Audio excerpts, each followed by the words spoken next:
அன்பு தோழர்களே, இன்றைக்கு 7-8 நேற்று இன்றைக்கு 2 நாட்கள் மின்சார வாரியத்தில் நடைபெற்ற ஒரு போராட்டம் என்பது ஜூலை 1, 1957 மின்சார வாரியம் துவங்கிச்சு. அன்றிலிருந்து இன்று வரை நடைபெற்ற போராட்டங்கள் நம்பர் 1 போராட்டம் இது என்று சொன்னால் ஒரு 1.5 ஆண்டுகளுக்கு முன்பாக 2 ஆண்டுகளுக்கு முன்பாக அனைத்து தொழிற்சங்கங்களும் சேர்ந்து ஒரு பேரணி போனோம். அந்த பேரணியில் கூட இந்த பர்சன்டேஜ் கிடையாது. அந்த பேரணியில் கூட நீங்கள் கலந்து கொண்ட பர்சன்டேஜ் கிடையாது. அந்த பேரணி என்பது பணம் சம்பந்தப்பட்டது, வேஜ் விஷயம் சம்பந்தப்பட்டது, வேறு சில கோரிக்கைகள் சம்பந்தப்பட்டது. ஆனால் உங்கள் கோரிக்கை என்பது கேங்மன் என்ற அடிமை தலையை உடைத்து எறிவதற்கான தன்மான பிரச்சனை. உங்கள் கோரிக்கை சம்பந்தமான கோரிக்கைக்காக நீங்கள் போராடிய போராட்டம் காத்து போராட்டத்தை வடிவமைப்பது யாரு? சிஐடி. போராடியது யாரு? நீங்கள். இது தொடர்பாக எண்ணற்ற வீடியோக்கள் போட்டோம். இன்னொரு மத்திய சிஐடி சங்கத்தின் யூடியூப் சேனலில், த பவர் ஆஃப் கோர்ட் என்ற யூடியூப் சேனலில் நானே 2 வீடியோ பேசியிருக்கேன். இந்த சக தோழர்கள் எண்ணற்ற வீடியோக்கள் பேசியிருக்கிறாங்க.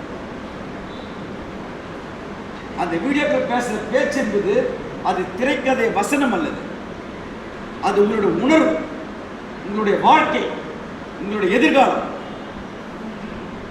அப்படி பேசியிருக்கின்ற அந்த பேச்சினுடைய ரிசல்ட் தான் 91% இன்னைக்கு. தலைவர்கள் கைது செய்யப்பட்டார்கள் என்று கேட்டவுடனே அடுத்த நாள் சரியாக வந்தாங்கல்ல, வராத கேங்மேன வந்தார்ல, வராத நிரந்தரமுடைய வந்தார்ல. அதுதான் சிஐடி சங்கத்தில் இருக்கக்கூடிய பண்பு, இலக்கணம். நானே பல கூட்டத்தில் பேசியிருக்கேன். சவுத்து கூட்டத்தில் பேசியிருக்கேன், கிருஷ்ணகிரியில் பேசியிருக்கேன், ஈரோட்டில் பேசியிருக்கேன், கோயம்புத்தூர் மெட்ரோவில் பேசியிருக்கேன், கோயம்புத்தூர் நார்த்தில் பேசியிருக்கேன். என்ன சொன்ன? ஒற்றை கோரிக்கை கள உதவியாளர் அதை வாங்காமல் இந்த போராட்டம் ஓயாதுன்னு சொன்ன அதிலிருந்து இப்பொழுதும் சிஐடி சங்கம் பின்வாங்க.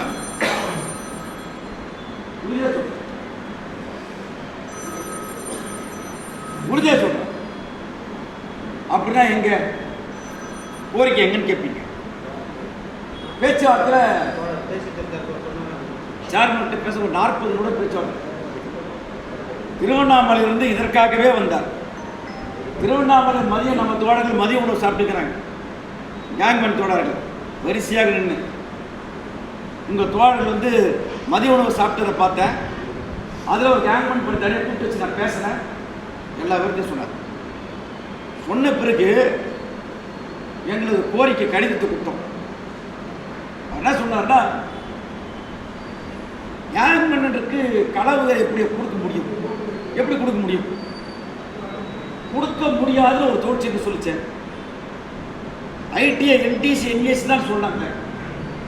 உங்களுக்கு தனியாக ஒரு வாரிய உத்தரவு போட்டு சர்வீஸ் ரெகுலேஷனில் அமெண்ட்மெண்ட் போட்டாங்களே, போட்ட பிறகு எப்படி கொடுக்க முடியும் என்று கேட்டேன். நான் சொன்னேன், இது தொடர்பாக உங்களுக்கு 10 நாட்களுக்கு முன்னாடி 20 நாட்களுக்கு ஒரு கடிதம் ஒன்று கொடுத்துருக்கேன், அந்த கடிதத்தை பாருங்க அப்படி. இல்லை இப்போ சொல்லுங்க. நான் சொன்னேன், மின்சார வாரியத்தில் 74,000 பணியாளர்கள் கான்ட்ராக்ட் லேபராக இருந்து நிரந்தரம் பட்ட கள உதவியாளர்கள், நில் குவாலிஃபிகேஷன் 3ஆம் கிளாஸ் 5ஆம் கிளாஸ் படித்தவர்கள் எல்லாம் கள உதவியை மாற்றிருக்கணும். எப்படி மாற்றணும்? அந்த சர்வீஸ் ரெகுலேஷனில் 2 ஆண்டுகள் எக்ஸ்பீரியன்ஸ் தான் போதும், 4ஆம் கிளாஸ் படிச்சிருந்தா போதும், ஒயர்மேன் கொடுக்க முடியும் என்று சர்வீஸ் இருக்குன்னு சொல்லி அந்த சர்வீஸ் காப்பி கொண்டு தான் அவர்கிட்ட கொடுத்துருங்க. படித்து பார்த்து என்ன சொன்னார்? இந்த பக்கம் டெப்டி டிசி இருக்கார், அப்போ எஸ்பிஓ, இன்னொரு எஸ்பிஓ, இன்னொரு ஆஃபீஸரு, ரிக்ரூட்மெண்ட்டில் 2-3 ஆஃபீஸர். ஏங்க இந்த மாதிரி ஒரு புது உத்தரவு சொல்கிறாங்க, இது சொல்லவே இல்லையே, இது கிளியராக இருக்கே. இவங்க கொடுத்த பேப்பர் உண்மைன்னா இந்த பேப்பர் வச்சு நோட் புட்டப் பண்ணுங்கன்னு சொன்னாங்க. அப்போது உங்ககிட்ட சொன்னது என்ன? கள உதவியாளர் பெற்றே தீர்வுன்னு சொல்லி இப்பொழுது அது சொல்கிறாங்க. ஆனால் மின்சார வாரியத்துக்கிட்ட நீ பேச்சுவார்த்தை நடந்து கொடுத்து கள உதவியாருக்கு அனைத்து நடவடிக்கையும் நாங்கள் செய்வோம். 9,613 பேருக்கு கேங்மெண்ட்லேருந்து கடவுதியாரை போட்டால் கிராஸ் அமௌண்ட்டு 4000 4500 ஒரு ஆள் ஆவரேஜாக வரும். ஒரு மாதத்துக்கு 35 கோடி ரூபாய், 12 மாதத்துக்கு எத்தனை கோடி ரூபாய் பார்த்துக்க. இந்த பணத்தை நான் சம்பளமாக உங்களுக்கு கொடுக்கணும்னு சொன்னால் நான் அரசாங்கத்தோட ஒப்புதல் வாங்க வேண்டாமா? அந்த அரசாங்கத்தை ஒப்புதல் வாங்குறதுக்கு ஒரு 2 மாதம் முடிச்சா டைம் தர மாட்டீங்களான்னு கேட்டேன். அப்போ நான் சொன்னேன், சரி டைம் தர சார், ஒன்றும் பிரச்சனை இல்லை, தாராளமாக டைம் எடுத்துருக்கேன். டைம் எடுத்துக்கிட்டா எனக்கு இது ஒரு பேப்பரில் ஒரு எம்ஓஇ மாதிரி இந்த போன வருஷம் 9/7/2021 ஒரு எம்ஓஇ ஒன்று போட்டோம். அந்த பேப்பர் கையில் இந்த பேப்பர் இருக்குது, இப்போ பேசுகிற டிமாண்ட் அதுலேயும் இருக்குது, இந்த மாதிரி எம்ஓஇ ஒன்று போட்டு கொடுத்துருங்க அப்படின்னு சொல்கிறேன். சேர்மன் சொல்கிறது, இந்த எம்ஓஇயில் போட்டதெல்லாம் நடந்துச்சான்னு கேட்டேன். நடக்காத போராட்டமே நடத்தணும்னு சொன்னோம். அது என்ன சொல்கிறது, எம்ஓஇயில் கையெழுத்து வாங்கி வச்சுட்டு நடக்காத ஒரு பேப்பரை வச்சுக்கிறேன் நீங்கள். நான் எம்ஓஇயில் இல்லை எதுலையுமே கையெழுத்து கொடுக்க மாட்டேன், உங்களுக்கு முன்னாடி முடிச்சு கொடுக்குறேன். என் மீது நம்பிக்கை வேணும்னா என்ன நம்புங்க, இல்லை பேப்பரில் எழுதி கொடுத்தா போதும் செய்ய வேணாம் நினைக்கிறீங்கன்னா பேப்பரில் கையெழுத்து கொடுத்தேன் என்று கேட்டேன். இதில் நாம் எப்படி அணுகுவது? பேப்பரில் கையெழுத்து கொடுத்துருங்க சார், நான் கீழே போட்டு கொடுத்து கன்வின்ஸ் பண்ணிடுறேன், நீ செயலில் கூட பரவாயில்ல என்று ஒரு தொழிற்சங்க தலைவன் சொல்லுவானா? சொல்லு. உண்மையிலேயே இப்பொழுது ராதாகிருஷ்ணன் சேர்மன் அவர்கள் ரொம்ப ரொம்ப நல்லவர், நேர்மையானவர். அவர் பல டிபார்ட்மெண்ட் அனைத்தும் உங்களுக்கு கூட தெரிஞ்சுக்க வாய்ப்பு, ரொம்ப நேர்மையான. அவர் சொன்ன வாக்கை காப்பாற்றக்கூடிய நபர். ஒன்னே ஒன்று தான், 3-4 மாதம் அவர் டிரான்ஸ்ஃபர் ஆகாமல் இருக்கணும், அவர் தான். ஆனால் ஆக மாட்டார் நம்பிக்கை எங்களுக்கு. ஏன்னா அவர் சர்வீஸை பார்த்த 10 மாதம் தான் இருக்கு. 10 மாதம் அவர் ரிட்டையர்ட் ஆகிறார். பொதுவாக ஐஏஎஸ் ஆஃபீஸர் யாராக இருந்தாலும் கடைசி 1 hour டிஸ்டர்ப் பண்ண மாட்டாங்க, அங்கே இருந்தால் அப்படியே ரிட்டையர்ட் போட்டோம் அப்படின்னு இருப்பாங்க. அதிக மீறி மாற்ற நமக்கு அரசாங்கம் செய்கிற விஷயத்துக்கு நான் பொறுப்பு கிடையாது, நீயும் பொறுப்பு கிடையாது. இப்போ என்னை நம்பி வந்தீங்களே, சீட்டு சங்கத்தை நம்பி வந்தீங்களே, சீட்டு சங்கங்களை காப்பாற்ற நினச்சி வந்தீங்களே, வந்தீங்களா இல்லையா? நம்பிக்கை இருக்கா இல்லையா? இப்போ பேப்பரில் எழுதி வாங்கலைன்ற ஒரே ஒரு விஷயத்துக்காக சீட்டு சங்கத்தின் மீது நம்பிக்கை உங்களுக்கு போயிடுமா? போகட்டுமா? போமா போதா? போமா போதா? அப்போ இடம் பிடிக்குங்க. ஸ்ரீராம் எப்பொழுதுமே என்னை எந்த நேரமும் தொலைபேசியில் தொடர்பு இரவு 8, 9, 10, 11, 12 மணிக்கு கூட ஏன் தொடர்பு பண்ணுறாரு? இவர் மட்டும் இல்லை, தமிழ்நாடு மட்டும் பல பண்ணுறாங்க. கேட்மன் பணியாளர்கள் ஆரம்பத்தில் இருந்து 2021 சொல்கிறேன், வெளியே இருந்த போது சொல்கிறேன், வெளியே இருந்த பொழுது உள்ளே கொண்டு வருகின்ற வரை இப்பொழுது வரை உங்களுக்காக நேர்மையாக ஆனஸ்டாக வேலை செய்யக்கூடிய ஒரே தொழிற்சங்கம் சீட்டில் ஜாமிச்சிங்க. ஒரே தொழிற்சங்கம் நாங்கள் தான், நாம தான்.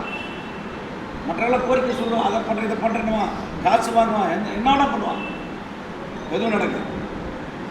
அப்போ இவ்வளோ பெரிய நிறுவனத்தில் ஒரு 2 மாதம் 3 மாதம் டைம் கொடுக்க மாட்டீங்களான்னு ஒரு சேர்மன் கேட்டால், ஒரு புத்திசாலி தொழிற்சங்க தலைவன் என்ன சொல்லுவான்? ஒன்று. ரெண்டாவது நான் கேட்டேன், 6% பற்றி பேசினாரு. என்ன தடைன்னு கேட்டார். மணிக்கண்ணன் ஒரு நல்லவர் இருந்தார் செக்ரட்டரியா, அந்த பண்ண வேணாம் அப்படி சொல்லி விளக்கம் கொடுத்த பிறகு அந்த ஃபைல் நிற்குதுன்னு கேட்டார். இந்த 6% போர்ட் மீட்டிங்கில் வைக்க வேண்டிய அவசியம் கிடையாது, ஒரு சின்ன கிளாரிஃபிகேஷன் மட்டும்தான் இருக்கு. அந்த கிளாரிஃபிகேஷன் நானே கரெக்ட் பண்ணிவிட்டு 6% விரைவில் கொடுக்குதுன்னு சொல்லியிருக்கேன். நான் அப்பவும் சொல்கிறேன், எனக்கு 6% முக்கியம் அல்ல, கள உதவியாக இருந்தால் முக்கியம் என்று திரும்பவும் பேசுகிறேன். திரும்ப அவர் சொல்கிறார், என் மீது நம்பிக்கை வைத்து நான் சொல்கிறத கேட்டால் அந்த பொங்கல் நான் அதுக்கு முன்னாடி எவ்வளோ சீக்கிரம் முடிக்க முடியும் முடிச்சுக்கணும். நான் மேலே வரை எனக்கு செல்வாக்கு இருக்கு, கரைப்படையாத கைக்கு சொந்தக்காரர்கள் என்ன நம்பினா நம்புங்க, நம்பனா உங்களுக்கு புரியும் என்று ஒரு ஐஏஎஸ் ஆஃபீஸர் சிஎம்டி பேசுகிறேன். அது மட்டும் லெஃப்ட் அவுட் கேங்மேன் ஏற்கனவே நீங்கள் கொடுத்த கடிதத்திலே அது முடிஞ்சு போச்சுங்க. ஒரு சின்னதாக ஒரு மினிஸ்டர்கிட்ட ஒரு ஒப்பந்தம் வாங்கினது இருக்கு, வந்துட்டா லெஃப்ட் அவுட் கேங்மேன் வந்துடுவாங்க. நான் அதை பற்றி அதிகமாக பேசல, மெயினாக உள்ளே இருக்கிற கேங்மேன் தான். அப்போது பல விஷயங்களை பற்றி நிர்வாகத்தோடு பேசியிருக்கோம். எழுதி வச்சிங்க.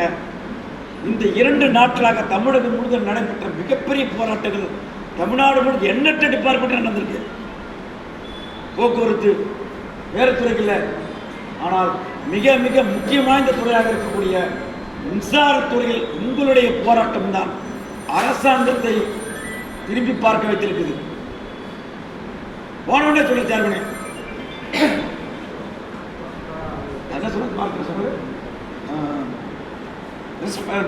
ரெஸ்பெக்டபிள் யூனியன், மதிப்புக்குரிய தொழிற்சங்கம். நீங்க இப்படி பண்ணலாமா?